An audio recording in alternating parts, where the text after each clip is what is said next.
ግድሜ ርዕስ ግዕዝ አንማርም አያሳዝንም ወይ በግስም ቅምጥቃት ግልጽ ማሳያ ነው ይህ የእናንተ ውድቀት ለካ ተረት እንጂ የላችሁም እውቀት የግዕዝ ትምህርት እንማራለን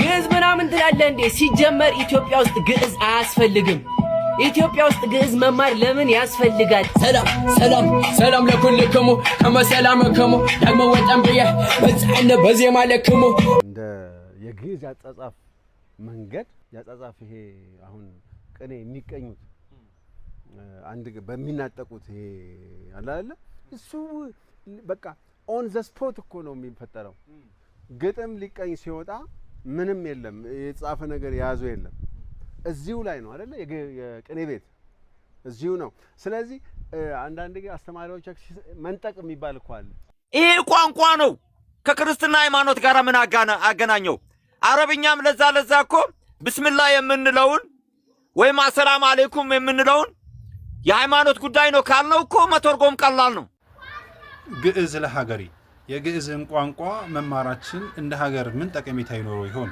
እንደኔ እንደ መሰረት የግዕዝ ቋንቋ በእንማር ምን ችግር አለው ቋንቋ መግባቢያ ነው የሚል አቋም ነው ያለኝ ግዕዝ ሞቷል ይህን ትምህርት ትማረዋለህ እንጂ ይጥፋል እንዴት ትላለህ የግዕዝን ምንነት ሲያልፍ እንኳን በጆሮአቸው ያልሰሙ ተመሳሳይ አንተ ደግሞ አረብኛ እንደምታውቅ አውቃለሁ ግድሜ ርዕስ ግዕዝ አንማርም አያሳዝንም ወይ በግስም ቅምጥቃት ግልጽ ማሳያ ነው ይህ የእናንተ ውድቀት ለካ ተረት እንጂ የላችሁም እውቀት ያለ ብዙ ዘመን ሀገር የዘረፈው እንዳየር ላይ ፊኛ ከላይ የገዘፈው እጅ ግልፍ ተረት ለትውልድ የዛገው አሁን በዚህ ዘመን ዘቅጦ ወርደረፈው የተንቆል አለቃ የሴራ ቀማሪ አንፈልግም ጭራሽ ቄስ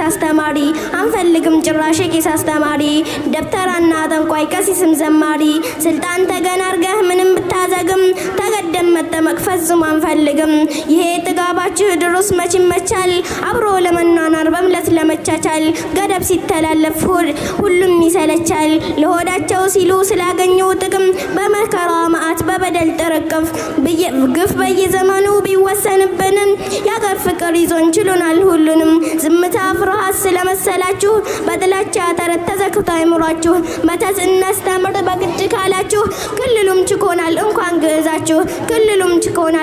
ግዕዛችሁ የእምነቶችን ጉንጮ እስላምን ይዘናል ሁለት ሶስት ሳንል ባንድ አምላክ አምነናል መተታችሁ እንጂ ምን ይቀርብናል በዚህ ከቀጠሉ በቋማቸው ዘንተው በጀርባ ተማክረው ሴራ ሸፍጥ ሰርተው ሙስሊሙ ተገዶ ከእንቅልፉ ይነቃል አዲስ የትግል ስልት በቅጽበት ያጸድቃል እስከ ዛሬ ቻለ አሁን ግን ይበቃል ከርሳቸው እንዳይጎል ቂስና ደብተራ ካሁን ሐሳባችሁ የሥራ ፈጠራ ከእንግዲህ ሙስሊሙ አይችልም መሸከም እኛ እንታለልም በፍጹም አትድከም ይልቅስ በጊዜ አይምሮህን ተከፍ በግፍ የወረስነው ተረግፎ አላለቀም በካውብ ህዝባችን ላይ ጨርሶ አላለቀም የእናንተ ጥላቻ መሸከም ከብዶናል ሀገሪቱ እንዳትፈርስ መቻል ተስኖናል እንኳን አዲስ ነገር ተጨምሮ ሌላ የመተት የኮተት የሽርክን ዛዝላ የተንኮል የክፋት የበደል ቅሪላ አንሸከምም በደጋም በቆላ ግዕዝ የሚባል ጉድ መተትም ጥንቆላ እኛ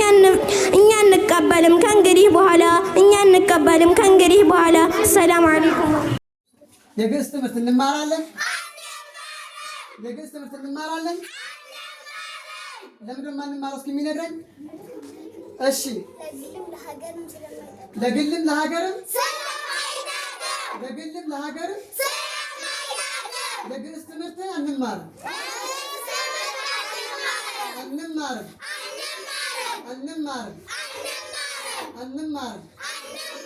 ቅራአታችን እንቀራለን ትምህርታችን እንማራለን የግዕዝ ትምህርት ተክቢር ግዕዝ ምናምን ትላለህ እንዴ ሲጀመር ኢትዮጵያ ውስጥ ግዕዝ አያስፈልግም ኢትዮጵያ ውስጥ ግዕዝ መማር ለምን ያስፈልጋል ይሄ ቋንቋ መስፋፋት የለበትም መሞት ነው ያለበት ነው ያልከው እኛ ግን በግዕዝ ሰላም ሰላም ሰላም ለኩልክሙ ከመ ሰላምክሙ ዳግመ ወጣን ብዬ በጻዕነ በዜማ ለክሙ እውነት እውነት ወአነ ጨካኒ በእሴት እየ ተተመስከረኒ ሰላም ሰላም ሰላም ለኩልክሙ ከመ ሰላምክሙ ዳግመ ወጣን ብዬ በጻዕነ በዜማ ለክሙ እውነት እውነት ወአነ ጨካኒ በእሴት እየ ተተመስከረኒ በእሴት እየ ተተመስከረኒ ግዕዝን እንደ አማርኛ ሪሶርስ ስለሚጠቀሙበት ብዙ የግዕዝ ቃላት ማስገባት እንደ እውቀት ይታይ ስለነበረ በደምሳሳው አንዳንድ ነገሮችን ለመጥቀስ የግዕዝ ስነ ጽሁፍ እንደ ገድል፣ ተአምር፣ መልአክ፣ ሰላምታ ያሉ ያጻጻፍ መንገዶች አሉት። እኒህን ምን ያህል የዘመናችን ደራሲ ለይቶ ተረድቷቸዋል? መጥቀም አለመጥቀማቸውን ፈትኗል። የግዕዝ ስነ ግጥም በጥቂት ስንኞች ሰፋፊ ሀሳቦችን መግለጽ የሚችል የራሱ ያስኛኘት ፈሊጥና የዘይቤዎች አሳሳል ባህሪ ያለው ይህን ስናይ በብዙ ስንኞች ጥቂት ሀሳቦች ብቻ ማስተላለፍ ልማዱ የሆነውና ዝርውነት ባያሌው የተጫነው የአማርኛ ስነ ግጥም መለስ ብሎ የግዕዝን ስነ ግጥም ባለማጥናቱ እጅጉን እንደተጎዳ እንገነዘባለን ብሎ ነበር። ይሄን ሙሉ ለሙሉ አልቀበልም። እስኪ አሁን ይሄን ለምን እንደምወደው ታውቃለህ? አንድን ሰው ወደድ ነው ማለት ሚለውን ሁሉ ተቀበልን ማለት አይደለም። የዘመን መንፈስ ነው። እሺ በዛን ዘመን የነበረ መንፈስ ግዕዝን እንደ አማርኛ ሪሶርስ ስለሚጠቀሙበት ብዙ የግዕዝ ቃላት ማስገባት እንደ እውቀት ይታይ ስለነበረ በመጀመሪያ መለየት ያለብን ግዕዝ ይሄ ሌላ ቋንቋ ነው፣ አማርኛ ሌላ ቋንቋ ነው። አንድ ልክ እንደ ትግርኛ እንደ የግዕዝ ያጻጻፍ መንገድ ያጻጻፍ ይሄ አሁን ቅኔ የሚቀኙት አንድ በሚናጠቁት ይሄ አለ አይደል እሱ በቃ ኦን ዘ ስፖት እኮ ነው የሚፈጠረው። ግጥም ሊቀኝ ሲወጣ ምንም የለም የተጻፈ ነገር የያዘው የለም፣ እዚሁ ላይ ነው አይደል የቅኔ ቤት እዚሁ ነው። ስለዚህ አንዳንድ ጊዜ አስተማሪዎች መንጠቅ የሚባል እኮ አለ። የመጀመሪያውን ስንኝ ሲለው ሁለተኛውን ይመታበታል። የነሱ ኢንተለጀንስ እና ክሬቲቪቲ ነው። ይሄ ግዕዝ ነው እና ይኸውልህ ስለዚህ የግዕዝን ለምሳሌ የግዕዝን ቋንቋ አምጥተህ አማርኛው ስታስገባው ፓ ይባላል። ይሄ ከዛ መፍቻ ብለህ ከስር ታደርጋለህ። ግዕዝ አሁን ትልቁ የአማርኛን እንትን ለማምጣት እና የግዕዝን ቤዚክ የሆነ እኔ ብዙ ጊዜ በፊደል ሰው እኔ ሊንጉስት ነኝ እንትንም እና ብዙ ሰው እንትን የሚለው በድሉ የአማርኛ ፊደሎች እንዲጠፉ ይፈልጋል ምናምን። ከኔ በለጠ የአማርኛ ፊደል የሚስተካከል ያለ የሚፈልግ ያለ አይመስለኝም። ይሄ የግዕዝን ካልቸር የአማርኛ ለማድረግ መሞከር ነው። እሱን ካልክማ እኮ ግዕዝ አናባቢ የለውም። ሁለተኛ የሚጠብቅና የሚላላ የምትላቸው መዓት የባህሪ ልዩነት አላቸው። የላንቃ ድምጽ የለውም። ሲምፕሊ አሁን ብዙዎቹ ፊደል ሲወስድ ይሄ አሁን ሰሸቀ ሰ የሆነ አ መብዛቱ ሃሃ መብዛቱን ተአምር ያደርጉታል። በጣም እኮ ሲምፕል ነገር ነው። እና ይሄ አሁንም ከግዕዝ ኤሌመንቱ የግጥምንም ኤሌመንት ለምን ትወስደዋለህ? ያ የግዕዝ ነው። አማርኛ የራሱ የሆነ ያገጣጠም ስልት አለው አማርኛ እና ያንን አይደለም። ግን እዚህ ላይ አንዱ እውነቱ አይደለም የግዕዝን የእንግሊዘኛንም ግጥም የአረብኛንም ግጥም የምታውቅ ከሆነ ይረዳሃል።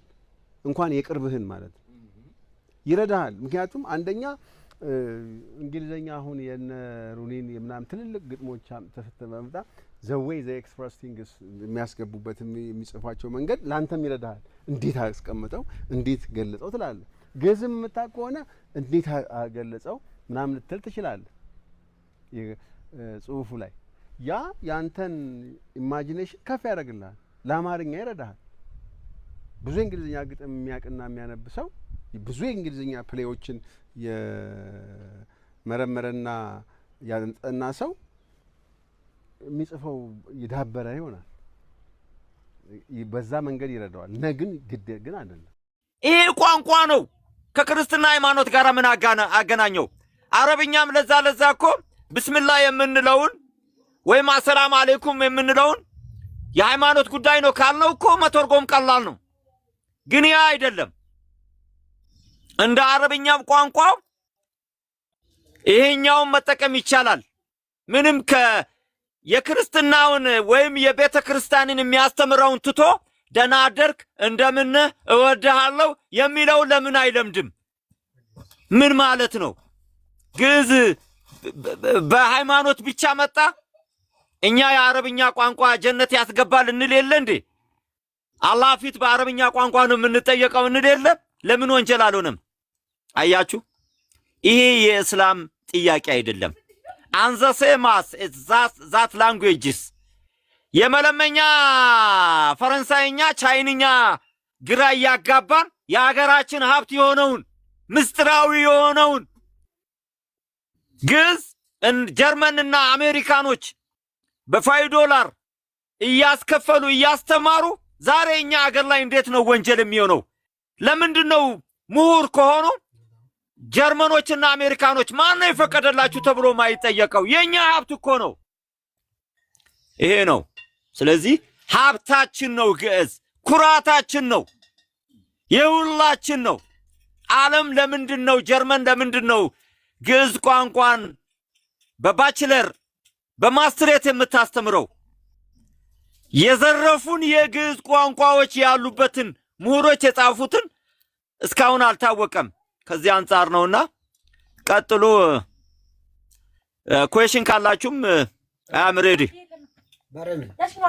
አዳምጣለሁ ግዕዝ ለሀገሪ የግዕዝን ቋንቋ መማራችን እንደ ሀገር ምን ጠቀሜታ ይኖረው ይሆን እንደሚታወቀው ከ2018 ዓመተ ልደት የትምህርት ዘመን ጀምሮ የአማራ ክልል ትምህርት ቢሮ የግዕዝን ቋንቋ ወደ ትምህርት ስርዓቱ በማካተት በሁሉም ትምህርት ቤቶች አስገዳጅ በሆነ መልኩ ከ3ኛ ክፍል ጀምሮ እንዲሰጥ አድርጓል ይህንን ውሳኔ ተፈጻሚ ተግባራዊ እንዲሆን እንቅስቃሴዎች እየተደረጉ ይገኛል ነገር ግን መታወቅ ያለበት ነገር የግዕዝን ቋንቋ መማራችን እንደ ሀገር ምን ጠቀሜታ አለው ኢኮኖሚካሊ ፖለቲካሊ ማህበራዊ ምን አይነት ጠቀሜታዎችን ነው ሊያስገኝልን የሚለው ነገር በደንብ ቆም ብሎ ማስተዋል ማጤን ያስፈልጋል የግዕዝ ቋንቋ እንደሚታወቀው በቤተ ክርስቲያን አጥር ግቢ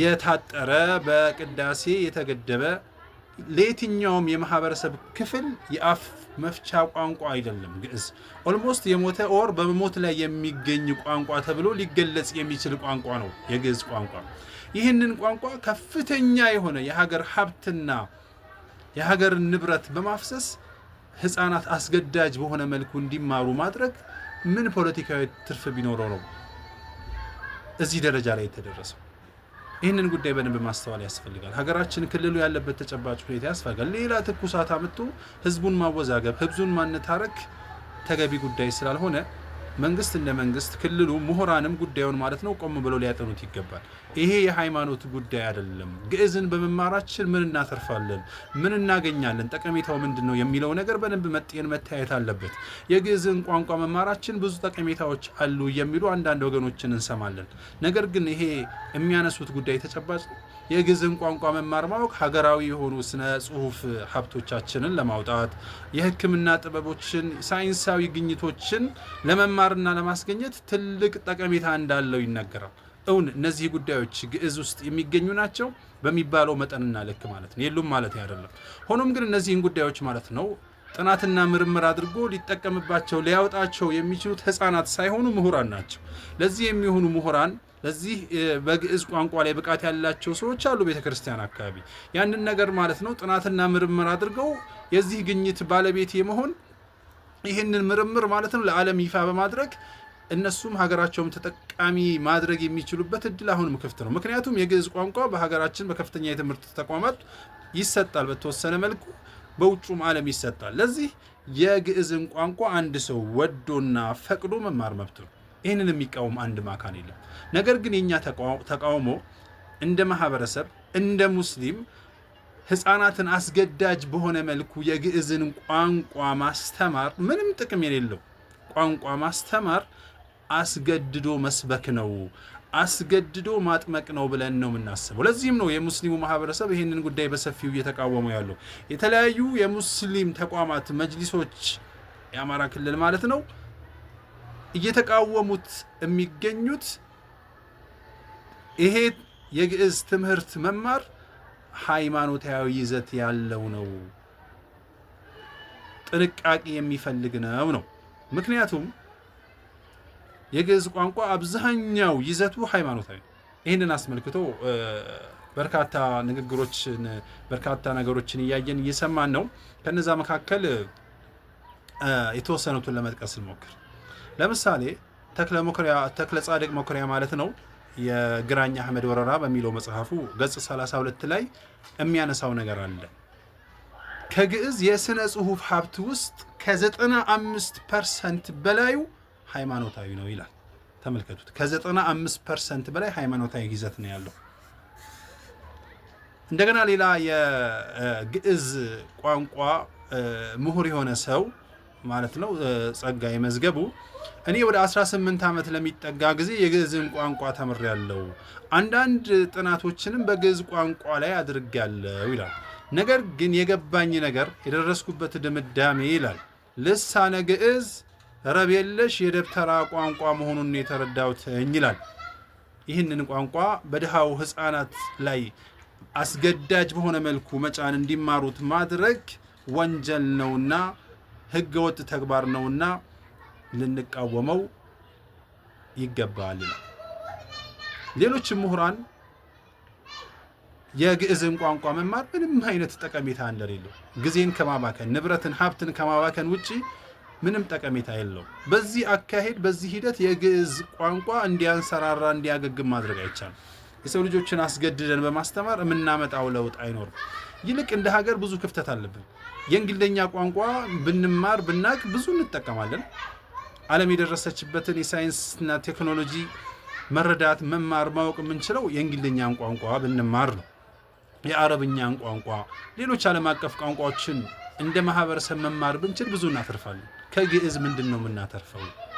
ምንድነው? ቆም ብለን ካሰብነው እንደ ሀገር እንደ ማህበረሰብ ጉዳዩን ማጤን ከቻለን ከግዕዝ የምናተርፈው ነገር ቢኖር ምንም ነው። ጊዜ ማባከን ነው፣ ገንዘብ ማባከን ነው። ከዚህ ውጭ ሌላ ምንም አይነት ጠቀሜታ እንደሌለው ሁላችንም የምናውቀው ሀቅ ነውና ቆም ብለን ማሰብ ማጤን ያስፈልጋል ማለት ነው። ሌላው እዚህም እዛም የምንሰማቸው ግርግሮች አሉ። የአረብኛን ቋንቋና የግዕዝን ቋንቋ ለማነጻጸር የሚደረጉ ከንቱ ልፋቶች በጣም የሚያሳዝንም የሚያሳፍርም ተግባር ነው። የአረብኛ ቋንቋ እኮ ለብዙ ሚሊዮን ወገኖቻችን የሥራ ቋንቋ ሆኗል እኮ። አሁን ላይ ብዙ ወገኖቻችን ተሰደው አረብ ሀገር ሂደው እኮ ስራ የሚሰሩት እኮ የአረብኛን ቋንቋ ተጠቅመው ነው። ህይወታቸውን እየቀየሩ ቤተሰቦቻቸውን እየደገሙ ሀገራቸውን እየረዱ የሚገኙበት ቋንቋ ነው። የአረብኛ ቋንቋ እኮ የጎረቤት ሀገሮች በእኛ ዙሪያ ያሉ ጎረቤት ሀገራት ቋንቋ እኮ ነው። አረብኛ ሶማሌ ላይ ይነገራል፣ አረብኛ ሱዳን ላይ ይነገራል፣ አረብኛ ጅቡቲ ላይ ይነገራል፣ አረብኛ ኤርትራ ላይ ይነገራል፣ አረብኛ ኬንያ ላይ ዙሪያው ላይ ይነገራል። አረብኛ ሰፊ ቋንቋ ነው። አረብኛ ኢንተርናሽናል ትልቅ ቋንቋ ነው። በዓለም አቀፍ ደረጃ ከ450 ሚሊዮን በላይ የአረብኛ ኦልሞስት ወደ ግማሽ ቢሊዮን የሚጠጋ ሰው የሚናገረው ትልቅ ቋንቋ ነው አረብኛ። ከ2 ቢሊዮን በላይ ሙስሊሞች የጸሎት ቋንቋቸው ነው የአረብኛ ቋንቋ። ግዕዝ የቱ ጋር ነው? ጥቂቶች ብቻ ቤተክርስቲያን ላይ ማለት ነው የሚጠቀሙት ቋንቋን እንዴት ነው ከአረብኛ ቋንቋ ጋር ማነጻጸር የምንችለው? የአረብኛ ቋንቋ እኮ የትላልቅ የዓለም አቀፍ ተቋማት የሥራ ቋንቋ ነው። የተባበሩት መንግስታት የዩኤን የሥራ ቋንቋ ነው አረብኛ ማለት ነው። በተጨማሪም የአረብኛ ቋንቋ እዛው የተባበሩት መንግስታት ዙሪያ ያሉት ዩኒስኮን የመሳሰሉ የተባበሩት መንግስታት የትምህርት የሳይንስና የባህል ተቋም የሆነው የዩኒስኮ የሥራ ቋንቋ ነው። የአይኤልኦ የዓለም አቀፉ የሰራተኞች ድርጅት የሥራ ቋንቋ ነው አረብኛ ቋንቋ ማለት ነው። በተጨማሪም አረብኛ ቋንቋ የዓለም አቀፉ የስደት ድርጅት የሥራ ቋንቋ ነው የአረብኛ ቋንቋ ማለት ነው። የአረብኛ ቋንቋ እና አይኤምኤፍን የመሳሰሉ ዓለም አቀፉ የገንዘብ ድርጅትን የመሳሰሉት ወርልድ ባንክ በመሳሰሉት ሁሉ የሚጠቀሙት ቋንቋ ነው የአረብኛ ቋንቋ ማለት ነው።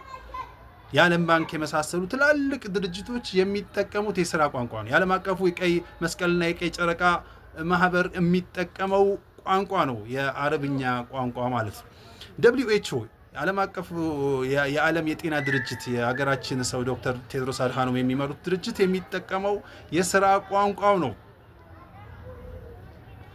ፋኦ ዓለም አቀፉ የእርሻና የምግብ ድርጅት ፋኦ የሚጠቀመው የሥራ ቋንቋ ነው የአረብ። ሌሎች ማአት በርካታ ዓለም አቀፍ ተቋማት ድርጅቶች የሚጠቀሙት የሥራ ቋንቋ ነው የአረብኛ ቋንቋ። በተጨማሪም የአረብ ሊግ ወደ 22 ሀገራትን ያቀፈው የአረብ ሊግ የሥራ ቋንቋ ነው። ሌሎች በርካታ የሙስሊም ድርጅቶች የሥራ ቋንቋ ነው የአረብኛ ቋንቋ። በተጨማሪም የአፍሪካ ህብረት የሥራ ቋንቋ ነው የአረብኛ ቋንቋ። እንዴት ብሎ ነው በየትኛው መልኩ በየትኛው አቅጣጫ ነው ከግዕዝ ጋር ሊወዳደር ሊነጻጸር የሚችለው ማለት ነው? ይሄ በጣም የሚያሳፍር ጉዳይ ስለሆነ አረብኛን ከግዕዝ ጋር ለማነጻጸር የሚደረጉ ሙከራዎች በሙሉ እጅግ የተሳሳቱና በጣም የሚያሳፍሩ ይህንን የሚያደርጉ ሰዎች ከእውቀት ነፃ መሆናቸውን የሚያሳይ ተግባር ስለሆነ ከስሜታዊነት ወጥተን ጉዳዩን ረጋ ብለን ልናጤነው ልናየው ይገባል። ሰዎች በፍላጎታቸው በምርጫቸው ግዕዝን ቋንቋ መማር ይችላሉ። ከዛ ውጭ ግን አስገዳጅ በሆነ መልኩ የግዕዝን ቋንቋ ለመማር የሚደረገውን ጥረት በፍጹም የማንቀበለው ተቀባይነት የሌለው ህገወጥ ተግባር መሆኑ ሊታወቅ ይገባል ለማለት እወዳለሁ። ሰላም አለይኩም ወራህመቱላሂ ወበረካቱ። ያ ጀማዓ እንደምን አረፈዳችሁ። የግዕዝ ቋንቋ በአማራ ክልል በመደበኛ ትምህርት ቤቶች ሊሰጥ ነው ከተባለበት ሰዓት አንስቶ ስቲል እስካሁን ድረስ ሁለት የተለያዩ ተቃራኒ ሀሳቦችን እያስተናገደ ነው። እንደውም ለምንድን ነው የሚሰጠው የሚል ተቃውሞ ነው እየበረታ ያለው። እንደኔ እንደ መሰረት የግዕዝ ቋንቋ ብንማር ምን ችግር አለው? ቋንቋ መግባቢያ ነው የሚል አቋም ነው ያለኝ። አቋሚ አይቀየርም። ቋንቋ መግባቢያ ነው። ቋንቋ ፖለቲካና ሃይማኖትን አይዝም የሚል አቋም ነው ያለኝ።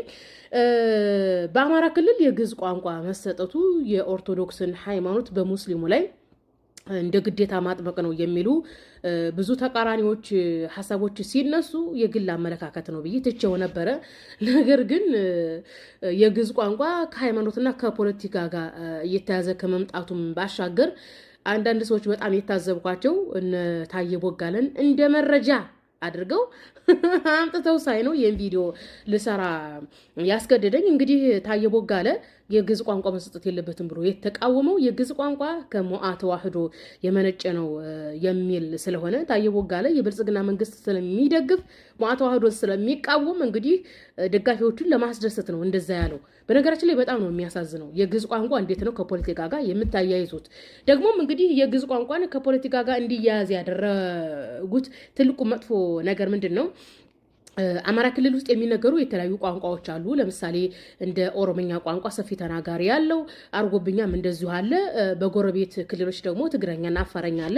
ያንን ለክልሉ ታዳጊ ተተኪ ትውልድ ሳይሰጥ የግዕዝ ቋንቋ ማለቱ ከሃይማኖትና ከፖለቲካ ጋር እንዲሆን አድርገውታል። እንደዛ ማድረጋቸው አማራ ክልል ትምህርት ሚኒስትሮች ተሳስታቸዋል። ሌሎችም ቋንቋዎች ጨምረን እንስጥ ብትሉ ተቀባይነቱ የጎላ ነበረ። አሁንም እኔ የምሰጠው አስተያየት የአማራ ክልል ትምህርት ሚኒስቴር ሌሎችን ቋንቋዎች ጨምሮ ከግዕዝ ቋንቋዎች ጋር አድርጎ ለተተኪ ትውልዱ ቢያስተምር በጣም አሪፍ ነው። የግዕዝ ቋንቋ የኦርቶዶክስ አይደለም፣ ኦርቶዶክስም አይደለችም የመሰረተችው። እንግዲህ ኦርቶዶክስ ብቸኛዋ ብሔራዊ ሃይማኖት ስለነበረች ኢትዮጵያም የግሏ ነው። እያንዳንዱ ኢትዮጵያ ውስጥ ያለው ነገር የግሏ ስታደርግ ኖረች እንጂ የግዕዝ ቋንቋ ከክርስቶስ ልደት በፊት የነበረ ሴሜቲክ ቋንቋ ነው። ሙቷልም ተብሎ አይደመደምበትም። ቤተክርስቲያን ውስጥ ህልውናው አለ።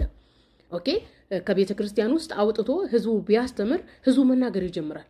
እንግዲህ እየተቃወሙ የተነሱት ምንድን ነው? አይ ተናጋሪ የለውም ነው። ከተማረ የተማረው አካል እኮ ተናጋሪ ይሆናል። ምን ችግር አለ የግዕዝ ቋንቋ ብንማር? እንዲህ በግዕዝ ቋንቋ እኮ ንጽጽር የሚሰሩ ወንድሞች አሉን እኮ። ቋንቋ መግባቢያ ነው እንጂ ቋንቋ ፖለቲካና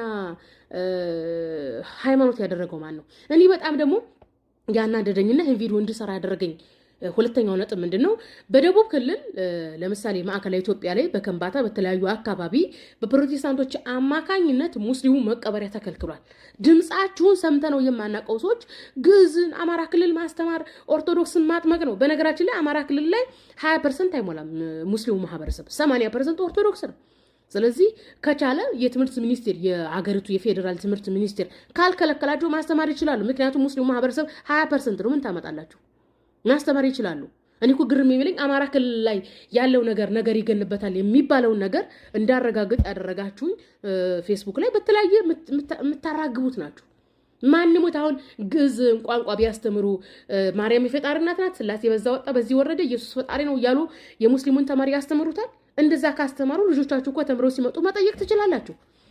በግዕዝ ሐሳብ ልጆቻችንን ሃይማኖት እያስተማሩ ነው ብላችሁ መክሰስ ትችላላችሁ። ገና ትምህርቱ ሳይጀምር ምን ሳይ ነው እየተቃወማችሁ ያላችሁት? እኔ እኮ በጣም እኮ የሚያናድደኝ እኮ ኦሮሚያ ክልል ላይ የሙስሊሙ ማህበረሰብ የኦሮሞ ሙስሊም ምናልባትም እስከ 50% የሚደርስበት ማጆሪቲ ሙስሊም ያለበት አካባቢ ነው። ይህን ማጆሪቲ ማህበረሰብ የፕሮቴስታንት የኦሮሞ ፕሮቴስታንት የኦሮሞ ሙስሊም ለማዳከም ለማጥፋት በኢኮኖሚ ተተኪ ትውልድን በማጥፋት እየሰራ ነው። ኦሮሚያ ክልል ላይ እነ ሽመልስ አብዲሳ በአዳሪ ትምህርት ቤት ላይ እንግዲህ ኦሮሚያ ክልል ላይ ልብ በሉ የኦሮሚያ ክልል ትልቁን ፋይናንስ ያዘው ሙስሊሙ ማህበረሰብ ነው። እንግዲህ የኦሮሞ ሙስሊም በገዛ ፋይናንሱ ተተኪ ትውልዱን የአዳሪ ትምህርት ቤት ላይ ፕሮቴስታንት ልምምድ እየተደረገ ነው። ለዛ ድምጽ ሆናችኋል። በኦሮሚያ ክልል አዳሪ ትምህርት ቤት ላይ ፕሮቴስታንት ልምምድ እየተደረገ ነው ብላችኋል። ካሁን በፊት እኮ በደሌ ላይ ማለት ነው ኦኬ ቀጥታ ፕሮቴስታንቶች ምንድነው ያደረጉት? እስልምና አይሆናችሁም ጴንጤ ሆኑ ብለው እጅግ ብዙ ጽሑፍ ለተማሪዎች ሲሰጡ የሚገርመው ንጽጽር ላይ የሚሰሩ የኦሮሞ ወንድሞች ራሱ ያንን አያውቁም። በሀሩን ሚዲያ ተዘግቦ ማንም ያየ የለም። ታውቃላችሁ እንዴ? እነ ሽመልስ አብዲሳ ኦሮሚያ ክልል አዲስ አበባ ዙሪያን እኮ ሙስሊሙን መስጊዱን እያጸዱ ማታ መስጊድ እየተፈረሰ ለቸርች እየተሰጠ እኮ ነው። የኦሮሞ ሙስሊም ፋይናንሱ እንዲወድቅ የተደረገ ነው። ኦኬ ፕሮቴስታንቶች የኢትዮጵያ አድሚኒስትሬሽን ላይ ከመምጣታቸው በፊት እኮ ስቲል ደቡብ ሱዳንን ጴንጤ አድርገው ነው የጠበቋቸው እኮ። ኦኬ ኬንያን ጴንጤ አድርገው ኡጋንዳ መስመር ዘርግተው እኮ ነው እኮ የጠበቋቸው። የኦሮሞ ሙስሊም አደጋ ላይ ነው። ቤንሻንጉል ብትሄዱ የቤንሻንጉልን ማህበረሰብ ጴንጤ አድርገው ሞተን በማለት ከዚህ እየተቀራመቷቸው ነው። በድራማው በድግምቱ በጥቅማ ጥቅሙ በምኑ እንዳለ ጋምቤላ እንዳለ ጴንጤ ነው። ኦኬ ስለዚህ ማጆሪቲ ጴንጤ በማድረግ ማህበረሰቡን የኦሮሞ ሙስሊም ለመሰልቀጥ እየተሰራ ነው። የኦሮሞ ሙስሊም አሁን በኬንያ በኡጋንዳና በደቡብ ሱዳን ታፍኖ የተያዘ ነው። እዛ ላይ ሰፊ ትምህርት መሰጠት እንዳለባት የኦሮሞ ሙስሊም ማነቃቃት እንዳለባቸው አታውቁም? ኦኬ በተለይ ደግሞ ጉራጌ ላይ የለም። የጉራጌ ማህበረሰብ ሙስሊሙን አጥፍተን ሞተን እያሉ እየሰሩ ነው ፕሮቴስታንቶቹ ማለት ነው። ይህንን እኔ አሁን ማን ሞት ኦርቶዶክስ ምንድን ታደርገናል ብላችሁ ነው? ለራሷ አደጋ የተደቀነባት ቤተክርስቲያን ሞት አፋፍ ላይ የደረሰች ቤተክርስቲያን ምን ታደርገናል ብላችሁ ነው? ምናልባት ኦርቶዶክሶች ጎንደርና ጎጃም ላይ ማጆሪቲ ነን ብለው ሙስሊም ወንድሞችን ቢገድሉ ነው። ሌላ በፖለቲካም በአስተምሮትም ኦርቶዶክስ ምንም አደጋ የላትም። አደጋነቷ በቃ የለም፣ ጠፍቷል። የምታሰጋ ቤተክርስቲያን አይደለችም። ራሷ በስጋት ውስጥ ያለች ቤተክርስቲያን ናት። አዝጊው ፕሮቴስታንት ሚሽነሪ ነው። ፕሮቴስታንት አንደኛ አድሚኒስትሬሽን ላይ ደርሷል።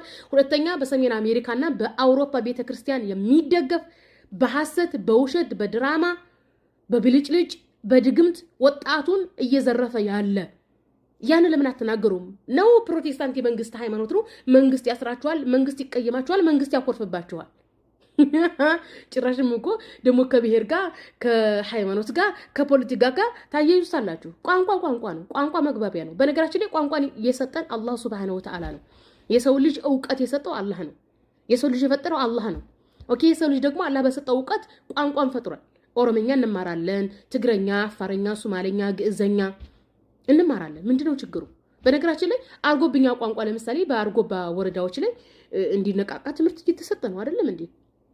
ለምንድን ነው ያልተቃወማችሁት? ያርጎብኛ ቋንቋ በጣም ነው የሚያሳዝነው። እስኪ እነ ሽመልስ አብዲሳን ውጡና ተቃውሙ።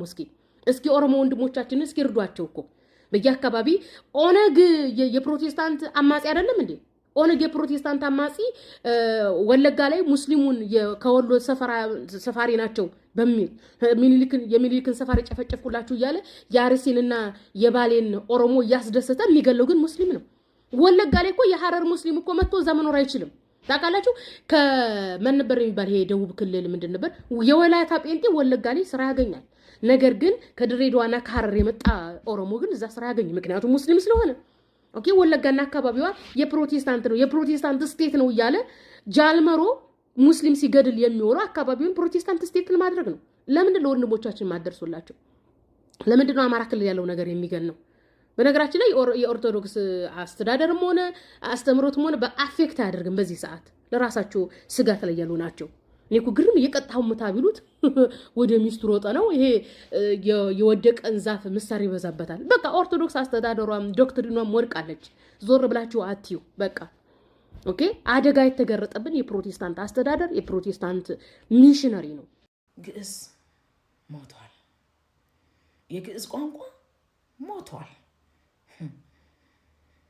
እንደው በኢትዮጵያና በኢትዮጵያውያን ላይ መነሳት የኢትዮጵያውያን የሆነውን ሁሉ ማናናቅ ኢትዮጵያን እንዳሻው መዝለፍ መናገር በሕግም በሰዎች ዘንድም የማያስጠይቅበት እንዲህ ሀገር ንቆ እንዳሻው መፋንን የሚያሸልምበት ጊዜ ኖሮ ያውቅ ይሆን? እሱ ቢያሳዝነኝም ግዕዝ ግን አልሞተም። ግዕዝ በኢትዮጵያ ኦርቶዶክስ ተዋሕዶ ቤተክርስቲያን 40,000 የሚገመቱ አብያተ ክርስቲያኖቿ ውስጥ በሚገኙ አገልጋዮቿ 500,000 የሚደርሱ ቀሳውስቶቿ፣ ዲያቆናቶቿ፣ መምህራኖቿ ቅኔ ይዘረፍበታል፣ ቅዳሴ ይቀደስበታል።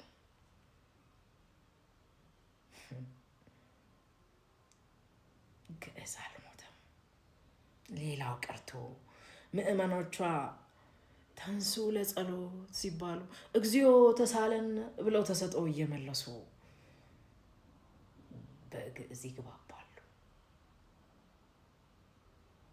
ግዕዝ አልሞተም። በነገራችን ላይ የግዕዝ ቋንቋን ለቤተ እምነት አገልግሎት የምታውለው የኢትዮጵያ ኦርቶዶክስ ተዋሕዶ ቤተክርስቲያን ብቻ አይደለችም። የኢትዮጵያ ካቶሊካዊት ቤተክርስቲያን በአዲስ አበባና በሰሜኑ የሀገራችን ክፍል ጸሎቷንም ሃይማኖታዊ አምልኮ ተግባራቶቿን የምታከናውነው በግዕዝ ቋንቋ ነው። ሌላው ቀርቶ ቤተ እስራኤላውያን ወይም የኢትዮጵያ አይሁዶች የአምልኮ ስርዓታቸውን የሚያካሂዱት በግዕዝ ነው። ይሄ ከቁጥር አልገባም። ምእመኑም ከቁጥር አልገባም እንጅማ ሞተዋል ያሉት ዶክተር በድሉ ዋቅጅራም ከቁጥር አልገቡም እንጂ ሳይገባቸውም ቢሆን በግዕዝ ይጽፋሉ። በግጥሞቻቸው መካከል መቼስ ከሮብ እስከ ሰንበት እሁድ ወራቶቹም ቢሆኑ ሳይጠቅሱ አልቀሩም። ከአማርኛውስ ቢሆን እጅ ሲያጥረው ከግዕዝም አይደል እንዴ ፊደል ሳይቀር የሚዋሰው? ግዕዝም አልሞተም። የ2000 ዓመት የኢትዮጵያውያኖች ታሪክ ተሰንዶ የተቀመጠበት ቋንቋ እንዲህ በቀላሉ አይሞትም። ክብር ለኢትዮጵያ ኦርቶዶክስ ተዋሕዶ ቤተክርስቲያን እስከ ዛሬ ድረስ አቆይታልናለች። ግን የእናንተም የኔም የሀዲያውም የከምባታውም የወላይታውም የጎጃሙም የጎንደሩም የትግራዩም የአክሱሙም የጅማውም የኦሮሞውም የከፋውም የሽናሻውም የሁላችን ታሪክ ከ19ኛው መቶ ክፍለ ዘመን በፊት ያለው የ2000 ዓመታት የኢትዮጵያ ታሪክ ተሰንዶ የተቀመጠው በግዕዝ ቋንቋ ብቻ ነው። ነገርም ዛሬም ድረስ ትምህርት ቤት ቁጭ ብለን በእንግሊዘኛ የምንማራቸው ታሪኮች ከነገስታቱ ዜና ማዋል ከደርሳናቱ ከገድላቱ በአውሮፓውያኖች ተተርጉመው በእነሱ ቋንቋ ተጽፈው የተሰጡንን ነው። ለዚህ እኮ ነው ሲያሻቸው ያባብሉናል፣ ሲያሻቸው ያጋድሉናል። ራሳችን እንኳን አንብበን ስለኔ ምን እንደተባለ ምን እንደተጻፈ ምን እንደተሰነደ አንብቤ መረዳት እንኳን እንዳልችል ታውሬ እንድቀመጥ ተደርጌያለሁ።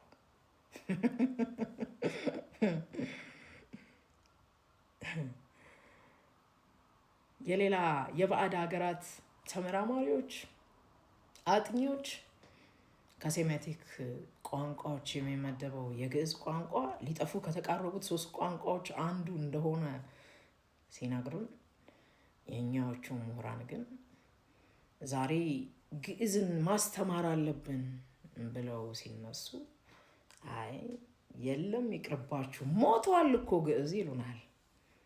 ግዕዝ ሞቷል አሉ። ሳይንሳዊ ምክንያቱም ቢሆን ትክክል አይደለም። ለመሆኑ ቋንቋ ለተግባቦት ብቻ ነው እንዴ የምንጠቀመው? የተግባቦት ያልሆኑ ቋንቋዎችስ ዓለም ላይ የሉም? ለተግባቦት የማንጠቀማቸው በተለይም ለሳይንሳዊ ጥናትና ምርምር የምንጠቀማቸው ቋንቋዎች ከተግባቦት ከምንነገራቸው ቋንቋዎች ቢያንስ እኩል ናቸው፣ ቢበዛ ደግሞ ይበልጣሉ ብለው ምሁራኖች መጽሐፋቸውንስ አላዩትም? ግዕዝም አልሞተም።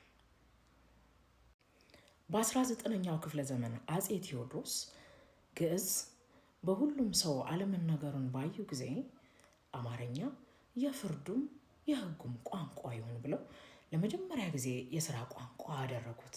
እስከዛን ዘመን ድረስ ግን የግዕዝ ቋንቋ የኢትዮጵያውያኖች የሥራም የጸሎትም የሕግም የፍርድም የታሪክም ቋንቋቸው ሆኖ አገልግሎ ነበር።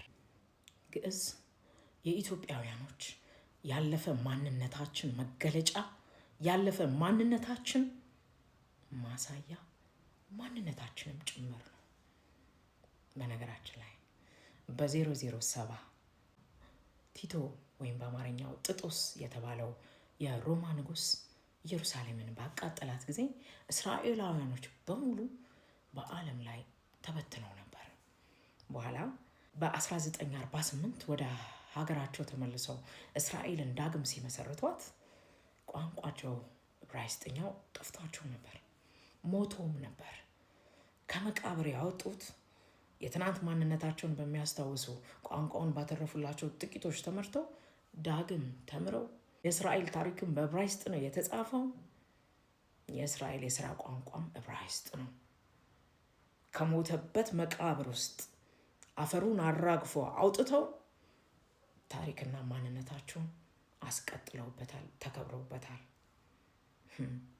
ታሪክ ስታቅ፣ ሀገርህን ስታቅ፣ ማንነትህን ስትረዳ እንዲህ ነው የምታረገው። እኛ ማረግ ቢያጥተን፣ እኛ ማረግ ቢሳነን ይህ የተረዱትን አካላት መዝለፍ፣ ቋንቋውን ማናናቅ፣ ሞተዋል ብሎ በስላቅ መናገር ምን አመጣው? አይለም። ግዕዝም አልሞተም።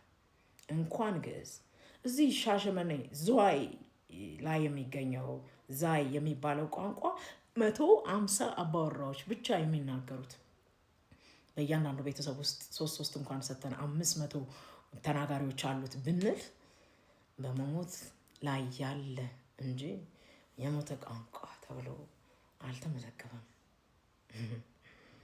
ግዕዝን ግን በድፍረት ሞተዋል አሉ። ቋንቋ የማን ነው? የተናጋሪው ነው። ግዕዝ ዛሬ ኢትዮጵያ ሞቶ ወይ ጠፍቶ ነገ ጀርመን ሀገር ቢነገር ጀርመናዊዎች ግዕዝን የኛ ነው የሚሉት። ታዲያ ይሄ በስሁትና በውሸት ለአውሮፓውያኖች አሳልፎ ለመስጠት የሚደረግ ጥረት ነው ወይስ ኢትዮጵያዊውን ግዕዝ ወደ አውሮፓ ለማሰደድ 9 ዓመት ሙሉ ምን ሊማሩ ነው ብለው ጠይቀዋል ዶክተሩ። 9 ዓመት ሙሉ እንደ እንግሊዘኛ ግራመር እንደተማር ነው፣ እንደ አማርኛ እንደተማር ነው፣ ናውን ፕሮናውን ስም ምናምን ተውላጠ ግስ እየተባለን እንደተማር ነው እንማራለና እየጠጠረ እያደገ ይሄዳላ በአመታት ውስጥ። ለመሆኑ አዋቂ ሆኖ ከመማር ልጁ ነው መማርስ ስለ ቋንቋ መረዳትና በቶሎ ለማወቅ አንዱ አስተዋጽኦ እንደሚሰጥ ጠፍቶት ነው ካደጉ በኋላ የጀምሩት ያሉት? ወይስ ምን ገጥሞት ነው? ሰዎች በ3 ነገሮች ይቀየራሉ።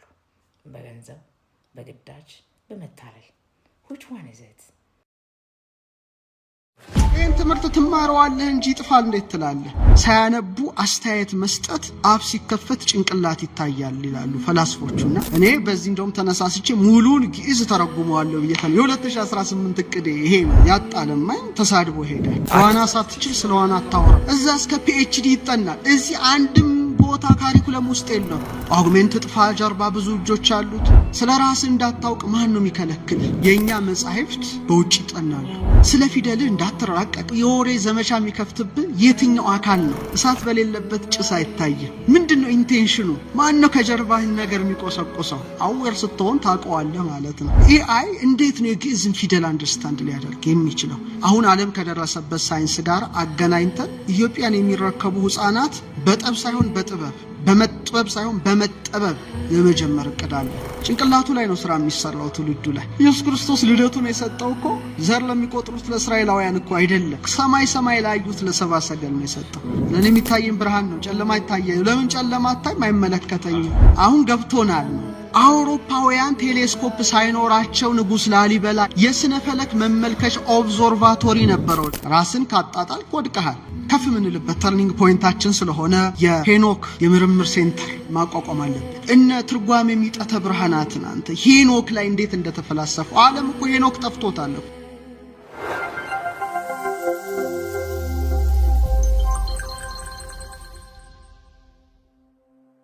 ሁሉም ኢትዮጵያውያን ቀና ብለው የጀመሩት አመቱ ሁሉ የተቃና እንደሚሆን በለቅሶ በእንባ በጭንቀት በጩኸት በጠብ በክርክር ከጀመርከው ያ ፓተርን ነው እየተመላለሰ መሄደው። ሐዘንን ይወልዳል። አሁን ኢትዮጵያውያን ሁሉ ወደ ውስጣቸው የሚያዩበት ዘመን እንደተቃረበ ለኔ ምልክቱ ነው ያለው። መጪው ጊዜ በጣም ጥሩ እንደሆነ ይሰማኛል። አንድ ሯጭ ሲሮጥ አንድ እግሩን ወደ ኋላ አድርጎ ነው የሚፈነጠረው። ወይም ረጅም ዝላይ መዝለል ያለበት ሰው በትሩን ይዞ በጣም ወደ ኋላ ሄዶ ነው በኃይል የሚወረወረው። ሌሎቹ መነሻ የላቸውም ለአስትሮኖሚ። አሜሪካ ብትል ኮሌክቲቭ ኮንሽስነስ ነው፣ ያንንም ሰው ወስዳ ነው። እኛ ግን ቤዝ አለን፣ መሰረት አለን። ያን መሰረት እናስቀጥል። ትላንት አለ፣ ዛሬ ላይ አለ፣ ነገ የሚመጣ ትውልድ አለ። የትላንቱን ከዛሬ ዛሬውን ከነገ ማዋሃድ አለብን። በጥንቱ ዕውቀት የተራቀቁ ሀገራቸውን ጠንቅቀው ያወቁ ሳይንሱንም ያወቁ በሁለቱም ወገን የተሳሉ ሰይፎች ነው ኢትዮጵያውያን መሆን ያለባቸው። ሚስማር ሲመቱት ይጠብቃል ነው። ኢትዮጵያውያን ለስነ ፈለክ እንግዳ ናቸው ወይ? ብድር ከመበደሩ በፊት ጓዳውን ያያል። አለኝ የለኝም ይላል። ከሌለው ደግሞ መስራት አልችልም ይላል። ካልሆነ ይበደራል ነው። እኛ ውስጣችንን እናያለን፣ የሌለንን እንሰራለን። በቃ አለቀ። ሉሲያን ምን ይላል? the Ethiopians were the first to invent the science of stars። የስነ ከዋክብትን ሳይንስ የጀመሩ and gave name to the planets። ለፕላኔቶች ስያሜ የሰጡ ህዝቦች ናቸው ነው። ያንን ኢቭን ለግብፃውያን ሲያስተምሩ ግብፃውያኑ እንደ ኢትዮጵያውያን እንኳን አድርገው አልተረዷቸውም ነው የሚለው። እነ ጆንጂ ጃክሰን ያጠኑትን እንመልከት። 12ቱ ዞዲያክ ላይ እንዴት እንደተመራመሩ ብታይ መጽሐፋቸው ላይ። ጥንት ኢትዮጵያውያን የአባይን ተፋሰስ ይዘው እንዴት ስልጡን እንደነበሩ ከዋክብትን እንዴት ይከታተሉ እንደነበሩ የሰሩት ሪሰርች እንደ አንድ ኢትዮጵያዊ እንኮራበት ልንደሰትበት የሚገባ ዕውቀት ነው። ሶስተኛ እነ አንድሮሜዳ፣ እነ ካሲዮፒያ፣ እነ ሴፌዎስ ማፈ ታሪክ አይደለም። ለምን? የኢትዮጵያ ታሪክ ጠንቅቆ መዝግቧቸዋል። ራስን ካጣጣል ወድቀሃል። ዛሬ በየባህር ማዶ የሚጠኑት መጻሕፍቶቻችን የዛሬ 4000 ዓመት ካሲዮፒያን መዝግበዋል። መዝገቡ ይታይ። 19 ዓመት ነው ኢትዮጵያን የመራችው እቺ ሴት እኮ። ያ ዘመን ማለት ወርቃማ ዘመን ነው ለስነ ፈለክ። ካሲዮፒያ ያየችው ኮከብ፣ አንድሮሜዳ ያየችው ህብረ ኮከብ፣ ሴፌዎስ ያየው ህብረ ኮከብ እኮ በስማቸው ያስጠሩ ህዝቦች ናቸው። ሁለተኛው ክፍለ ዘመን ላይ ፕቶሎሚ አልማገስት ላይ የከዋክብትን ካርታዎች እኮ ሲጽፍ አክብሮ የኢትዮጵያን ንጉሳውያን ቤተሰቦች እኮ ጽፏል። ፕቶሎሚን እናቆይ። አሁን ያለውን ሳይንስ 88 ብራተ ከዋክብትን እኮ ሲመዘግብ እንደ ሀገር የተጻፈችው ኢትዮጵያ ብቻ ናት። ይሄ አንድ ኢትዮጵያዊ ሆነ ካላኮራ ምን ሊያኮራ ይችላል? ኢሮፓውያን እኮ ታሪክን ከትርክት ይነሳሉ፣ ለመገንባት አዲስ ነገር ያመጣሉ። እንኳን የተገነባ ታሪክ ለትንሽ ቀርቶ ማለት ነው። ሌላው ገና ዋሻ ውስጥ በሚኖርበት ጊዜ እኮ ምርጥ ነገር ይሰሩ የነበሩ ሰማይን ይመረምሩ የነበሩ ኢትዮጵያውያን ናቸው። የዓለም አቀፍ የስነ ፈለክ ህብረት በአንድሮሜዳ ህብረ ኮከብ ውስጥ አዲስ ነገር ተገኘ። ኢትዮጵያውያን ስም ይስጡ አለ። ይሄ ትልቅ እድል እኮ ነው። በዓለም አቀፍ ደረጃ ስሟ የከበረ ነው ሀገራችን። የምንዋረድባት አይደለም ሀገራችን። አሁን እንቅስቃሴው ጥሩ ሆኗል። ትውልዱ ተነቃቅቷል። ህፃናቱን አሰልጥነናል፣ አስተምረናል። የጥንቱ አለ፣ ያሁኑ አለ። ይሄ ነው ማገናኘት። ሰው ስያሜ ስጡ ተባለ። ኮከቡ ቡና ተባለ። ኤክሶፕላኔቱ አቦል። አንድም ሳይንቲስት ሲነሳ ቡና ብሎ ያንስ ኮከብ ያጠናል፣ አቦል ብሎ ያን ኮከብ ያጠናል። ይሄ ማለት ትልቅ ክብር ነው እንደ ኢትዮጵያ። አንድ ከዋክብት በመሰየም፣ ሁለተኛው ደግሞ ብራና ጽፈው ቀለም በጥብጠው ብር ቀርጸው የጻፏቸው የሥነ ፈለክ መጻሕፍት እኮ አጃኢብ ነው የሚያሰኙ። እነ ትርጓሜ የሚጠተ ብርሃናትን አንተ ሄኖክ ላይ እንዴት እንደተፈላሰፉ። ዓለም እኮ ሄኖክ ጠፍቶታል ይታወቃል። የአዳም 7ኛ ትውልድ የመጀመሪያው ጸሐፊ ነው። ይሁዳ በመልእክት ጠቅሶታል። መጽሐፉ የታለ አይታወቅም። እዚህ እኮ ሲነበብ ክብር ለኢትዮጵያውያኑ፣ ሲተረጎም ሲመሰጠር ሲራቀቁበት ኖረዋል። ስለ ግርዶሽማ የትየለሌ በኋላ መጣበታለሁ። ስለ ነፋሳቱ፣ ስለ ብርሃናቱ፣ ስለ ርደተ ፀሐይ፣ ስለ ኬክሮስ፣ ስለ ኬንትሮስ፣ ስለ ሳድሲት፣ ስለ ሐምሲት ዓለም እንኳን ሊያቀው ሊረዳው ስለማይችለው በ600 ዓመት አንዴ ስለሚሆነው ጳጉሜን 7 ስሌት እኮ የቀመሩ ናቸው። ዓለሙ ፀሐይ፣ ጨረቃ 354 ዕለት ይልሃል። እነሱ ግን 354 ዕለት ከ22 ኬክሮስ ከ1 ካሊት ከ37 ሳልሲት ከ52 ራቢት ከ48 ሐምሲት እያሉ የሚያጠኑ ኢትዮጵያ እኛ የነሱ ልጆች ነው። እነ መጽሐፈ ዜና ምስጢርን እኮ ብታነባቸው ወደ 800 ምናምን ፔጅ በሙሉ ከዚህ ዓለም ውጪ ስላሉ ፍጡራን እኮ ነው። ዛሬ ገና እንግዲህ ይታዩ አይታዩ በጣም ገና ነው። አሜሪካውን አናውንስ አደርጋለሁ ብላለች። አፈ ታሪክ ይሉሃል፣ እንድትረሳው እንድትተው ያደርጓል። እነሱ ሲያቀርቡት ደግሞ ሳይንስ ይሉሃል። እነዛ ብራናዎች ይመስክሩ። በባህር ማዶ ያሉት በሺዎች የሚቆጠሩ መጻሕፍት እስከ ፒኤችዲ ደረጃ በአውሮፓ በአሜሪካ በካናዳ የሚጠኑ በእውነት ይመስክሩ።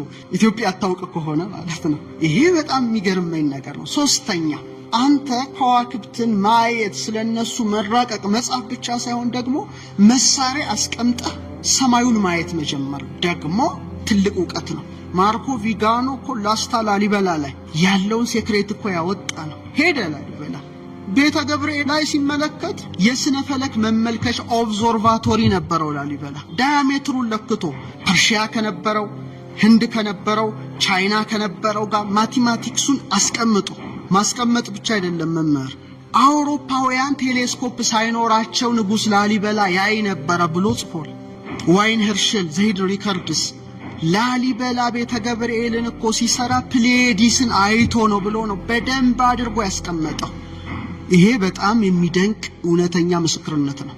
ቅዱስ ላሊበላ ያንን አስደናቂ ህንፃ ከላይ ወደ ታች አቁሞ የሥነ ፈለክ መመራመሪያ ማዕከል ደግሞ ነበረው። ይሄን ያረገው ቅዱስ ላሊበላ የአሜሪካ የምትባል ሀገር ሳትፈጠር፣ የኛ አባቶች የአሜሪካ የምትባለው እንደ ሀገር ሳትታወቅ ስለ ሥነ ፈለክ ይመራመሩ ነበር። መቼም የኢትዮጵያ ታሪክ ፈተና ይበዛዋል።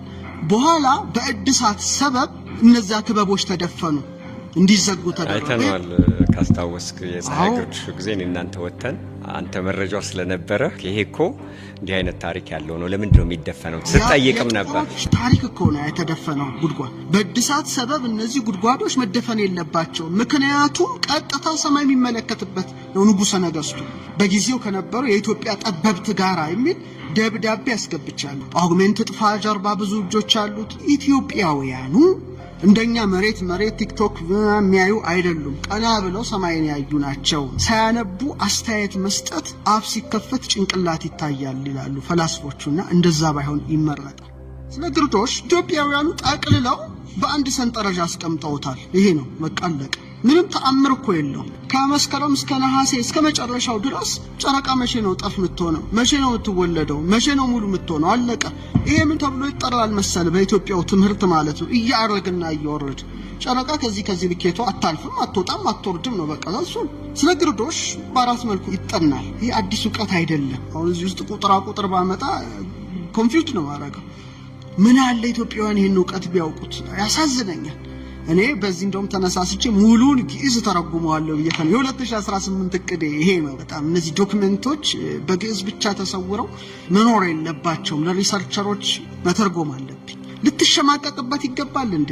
ጥላቻን አልቆጠሩም፣ ከዋክብትን የቆጠሩት አንሴስተሮቻችን እና ጥንትም ባቢሎናውያንም በላቸው፣ ቻይናውን፣ ህንድ በላቸው፣ ኢትዮጵያውያን በላቸው ሰማይ የሚያዩ ህዝቦች ናቸው።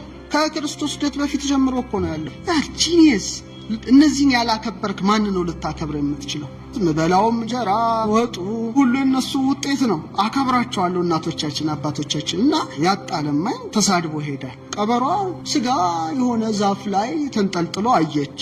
ብትዘል አትደርስበትም። ተስፋ ስትቆርጥ አፕል ነው ብላ ሄደች ይባላል። ይህን ትምህርት ትማረዋለህ እንጂ ጥፋል እንዴት ትላለህ? ፈተናው የጀመረው ጳጉሜን ትጥፋ በሚለው ነው የመጀመሪያው ስፒሪት። ምክንያቱም 13 ቁጥር እንደማይወደድ እናውቃለን።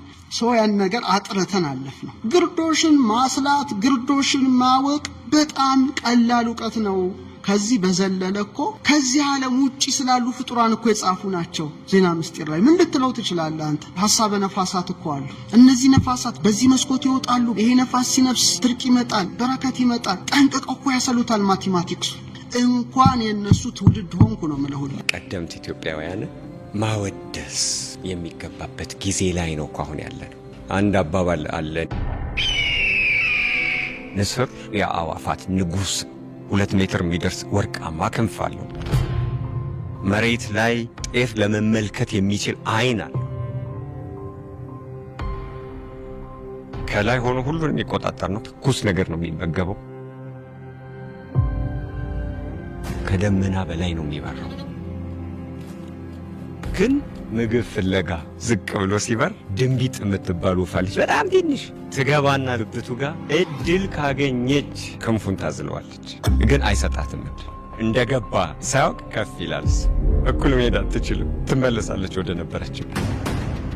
እንደው ያለ ዕውቀት በደመ ነፍሳዊነት የድንቢጥ ሐሳብ የሚያነሱ ሰዎች አሉ። በከፍታ መብረር ያልቻሉ። ዋና ሳትችል ስለ ዋና አታወራ። ባህር ውስጥ ስትዋኝበት ነው ስለ ባህሩ ማውራት የምትችለው። ከጠብ ጥበብ፣ ከመጥበብ መጠበብ ይሻላል። ሰዎች ብራና ፍቀው ቀለም በጥብጠው ብር ቀርጸው ሺዎች መጻሕፍትን እንዳይጽፉ በጾም ወራት ነው እኮ ይሄ ቆዳው የሚዘጋጀው። ጾም እየሻሩ ነው የሚል ከፍተኛ የወሬ ዘመቻ በኢትዮጵያ ሊቃውንት ላይ ተደረገ። እንዳይጽፉ ጭምር እኮ ነው የተደረጉት። አሁን ሞደርን ሜዲኬሽንም ከአኒማል ፕሮዳክት ከፕላንት ፕሮዳክት ሰርቶ ነው ሰው የሚያከመው። ስርማሽ ቅጠል በጣሽ ትለዋለ፣ እዛ ደግሞ ፋርማሲስት ትለዋለ።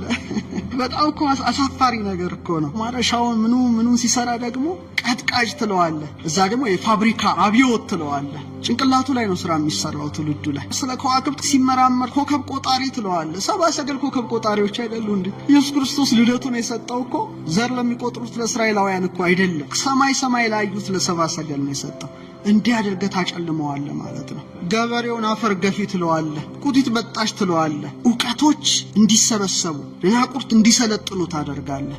አዋቂዎች ያን ጊዜ ይሸማቀቃሉ። ከዛ እንዲህ አድርገህ ማህበረሰቡን ካደነዘዝከው በኋላ ብራናውን ትዘርፋለህ። ዛሬ ስንት ሺህ መጻሕፍት ናቸው ባህር ማዶ ያሉት አንተ። እኔ ራሱ የጎበኘኋቸው ዩኒቨርሲቲ ይዘገንናል አይነኩ። ካቶሊክ ዩኒቨርሲቲ ኦፍ አሜሪካ ገብቶ አሳዩኝ። ሸክም ማልችላቸው መጻሕፍት ነው ያሉት። እዛ እስከ ፒኤችዲ ይጠናል። እዚህ አንድም ቦታ ካሪኩለም ውስጥ የለም። ስለ ራስህ እንዳታውቅ ማን ነው የሚከለክልህ? ስለ ፊደልህ እንዳትራቀቅ፣ ስለ ዘመን ቀመርህ እንዳታውቅ የወሬ ዘመቻ የሚከፍትብህ የትኛው አካል ነው? ምክንያቱም እሳት በሌለበት ጭስ አይታየም። ምንድነው ኢንቴንሽኑ? ማን ነው ከጀርባህን ነገር የሚቆሰቁሰው? አውር ስትሆን ታውቀዋለህ ማለት ነው። እግዚአብሔር ሲፈጥረኝ ሞባይሌን ሁሌ እያየው ጎብጬ እንድቀር ሳይሆን ቀና አድርገህ ህዋውን እንድመለስ እና የሄኖክ የምርምር ሴንተር ማቋቋም አለብን። የእኛ መጻሕፍት በውጭ ይጠናሉ። ለምሳሌ አጼ ቴዎድሮስ ትልቅ ምኞት ራዕይ ነበራቸው ነው። መድፍን መስራት፣ በመሳሪያ ራስን መቻል። ሁሌ ተበዳሪ ስትሆን በጣም አስቸጋሪ ነው። በቅደላ መድኃኔዓለም ላይ ደግሞ ከተለያዩ የሀገራችን ክፍሎች ነው መጻሕፍት አስመጥተው ነበረ ሪሰርች እንዲሰራባቸው። ፈተናው ብዙ ነው። የኢትዮጵያን ጥበብ ስታስቀጥል እንግሊዞች መጡ።